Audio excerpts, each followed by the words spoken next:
The origins of cheese date back 3,200 years BC, and since then it has been part of our diet because of its organoleptic and nutritional characteristics. In the past, cheese was mainly produced in stables but only during periods of high milk production. However, today, thanks to advances in technology, we have equipment to produce them with a better quality. There are over 800 different cheeses, but in reality, many of them only apply to similar products produced in different locations, but belong to about 18 different types of natural cheeses. Hi mom, I'm home.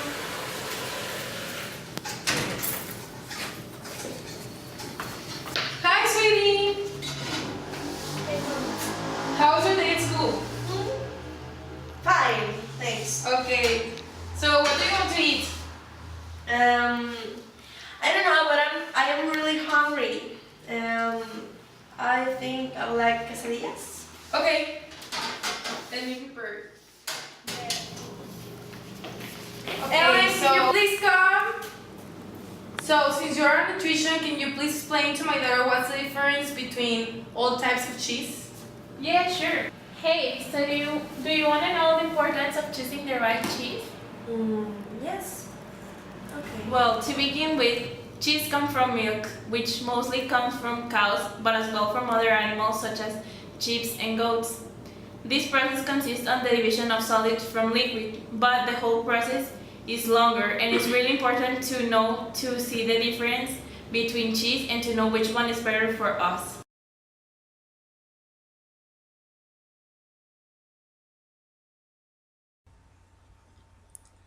The complete process of cheese production begins in farms because it all starts with the quality of milk which varies depending on which animal you're taking it from, such as cows, sheep, and goats.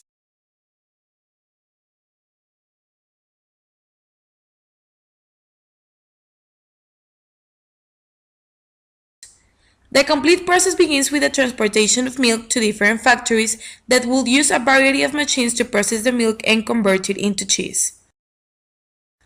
The first step is to kill unwanted bacteria. After that, the milk goes into another machine which will add cultures which are good bacteria and rennet that will help the milk set.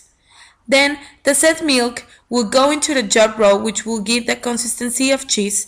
Thereafter, the cheese is cut with different machines and techniques to form big sets of cheese.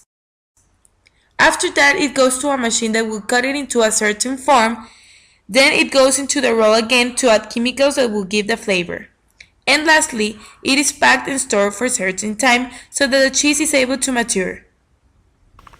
It is really important as well to know that in Mexico, in the rural areas, the production of cheese is really important. Some of the most consumed cheese in Mexico are Manchego, Oaxaca, Cottage.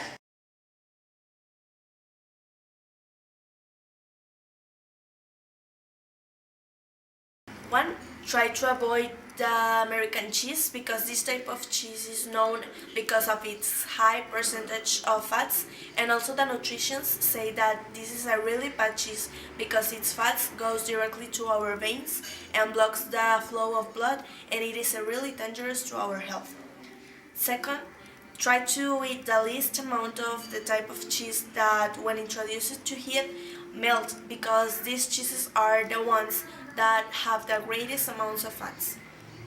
And at last, one of the best and healthiest cheeses are panela due to its low amount of fat. The production of cheese in Mexico is really important for rural and industrial areas due to its economical support. It is also extremely important to avoid the abuse of these resources and preserve them so that future generations will be able to enjoy and use them.